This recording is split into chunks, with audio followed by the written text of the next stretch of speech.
So please welcome our second group of students, and our first student is Philemon Chan.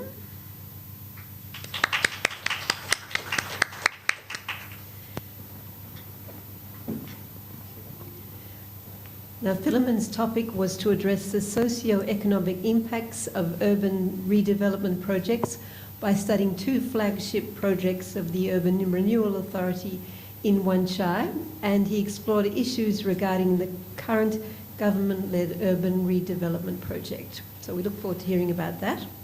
And our second student this evening is Wang Chi Gong.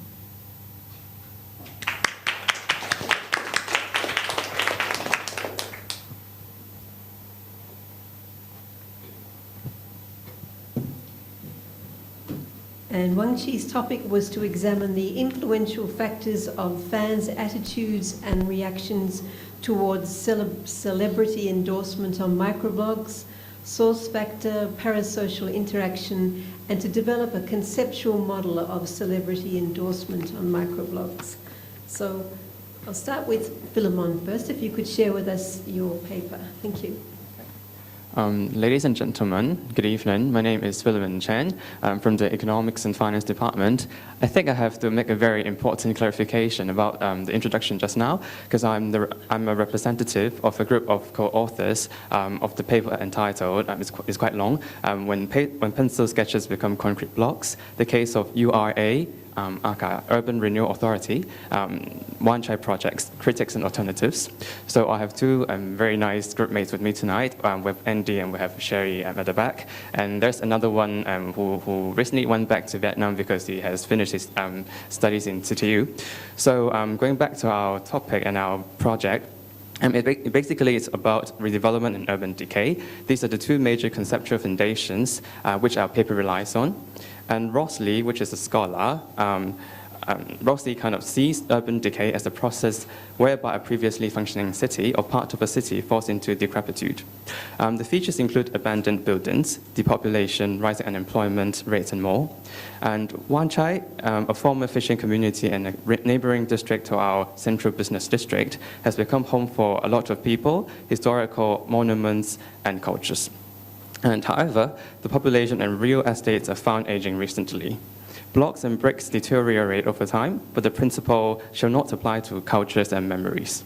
And nowadays, the government-led redevelopment scheme is regenerating urban dynamics and tackling urban decay problems. Our paper aimed to address the socio-economic impacts of the projects and to evaluate the existing redevelopment system through case studying two redevelopment sites in Wan Chai, and then the URA-led redevelopment projects, which are the Johnston Road and the Lee Tong Street projects. And at the end of the paper, alternatives from other Asian cities are discussed to foster future government-led redevelopment projects. And speaking of challenges, source of data is the most worth noting issues.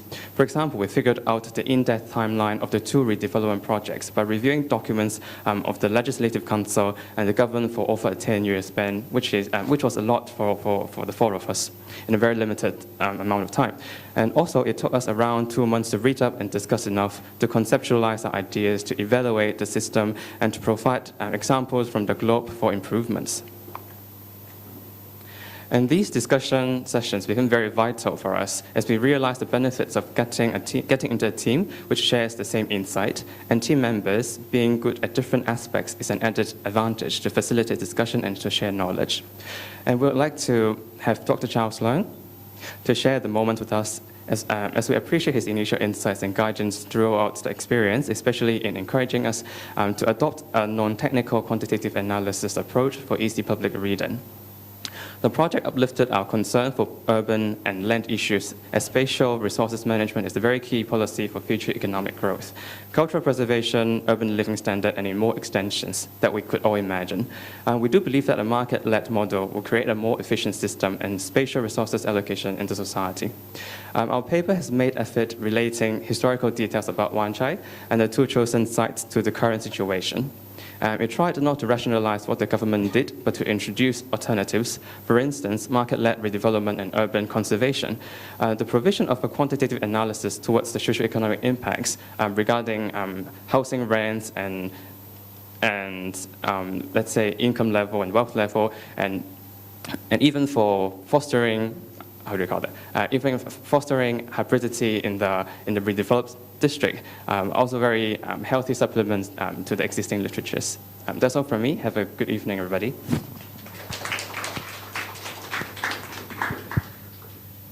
Philemon, I just wanted to ask, what advice would you give to others who might like to join the OAPS project?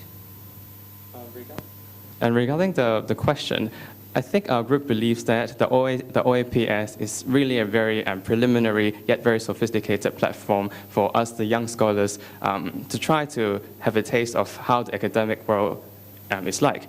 And we do believe in the cycle of knowledge and creation and transfer, as we believe what we have received from the literatures, those inspirations will help benefit the academia in the future.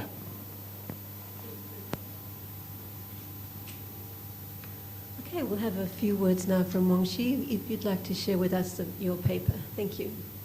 Yeah, and good evening, everyone. And my name is Gong Wanqi. I'm a fourth-year PhD student in the Communication and Media Department. And my topic is about the fans' reactions towards the celebrity endorsement on microblog. And I think I'll give a brief introduction to celebrity endorsement. That's the brands utilize the celebrity to endorse their product.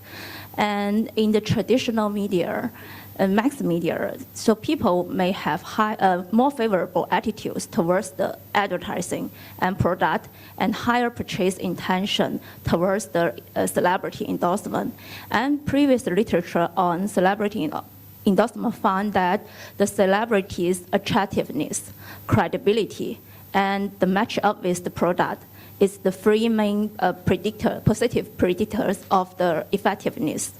But in the microblog context, some new features will have in the celebrity endorsement. And the first is the advertising fund is more vague because we don't know it's information sharing from the celebrity, or the celebrity is paid by brands. So the fans have to identify whether it is an advertising. And secondly, fans can perform more reactions on microblog platform because they can retweet and they can comment and they can follow or unfollow the celebrity anytime. And moreover, because the frequency of the interaction between the fans and celebrity, so the parasocial interaction between them may have some influence on the endorsement effectiveness. So based on this theoretical foundation and the theorizing and rationale, I proposed a theoretical model and conduct an online survey. And after I analyzed the data, I find that the parasocial interaction is the most significant predictor of the three main reactions on microblog. That's the retweet, the acceptance of the celebrity, post-paid advertising. Because we know fans follow celebrity, don't want to see advertising. They just want to see their private lives or their pictures. So whether they can accept the celebrity post-pay advertising is the attitude outcomes. And then the true behavioral outcome is the retweet, because if the fans retweet the advertising, that will enlarge the audience scale of the advertising, because the advertising can be seen by the fans. So I hope you know, because the audience numbers is enlarged. And the second is whether she or he will unfollow the celebrity when he see the advertising, because when he unfollow the advertising, the followers of the celebrity will decrease. That means the celebrity's influence will attenuate as a media channel. So the parasocial interaction is the only factors have significant impact on all these three outcomes. And besides the congruence between the celebrity and the product, also a positive predictor of the acceptance of the paid advertising of the celebrity. Okay, that's the result. And I think the main difficulties during this process is how can you identify what outcomes can be your dependent variables, and select what kind of independent variables, because new medias come and go. There are also very many online behavior. So what research you have to learn and may contribute to the literature. So I will brief. I read a lot of literature and discuss with my supervisor, Dr. Li Xigen, and identify these independent and dependent variables. And I think the main theoretical contribution is this paper shed new light on the fans' reactions to celebrity endorsement on the social media context, and delineate a constructive model to demonstrate the celebrity endorsement process on the social media. And also have some practical implication for advertising industrial, because celebrity endorsement is a visible profit form from the microblog, and also is a new opportunity for brand. Thank you. I've got one question for you as well, Wang Qi. What were the reasons for you to participate in the OAPS project? And I think the reason is quite straightforward, because the name is Outstanding Academic Paper by student. As a PhD student, to write an outstanding academic paper is really my goal. So I see the notice and I don't hesitate to apply for it. Okay. Thank you. Thank you very much. A hand for our students. Thank you. So thank you very much for our students for sharing that with us.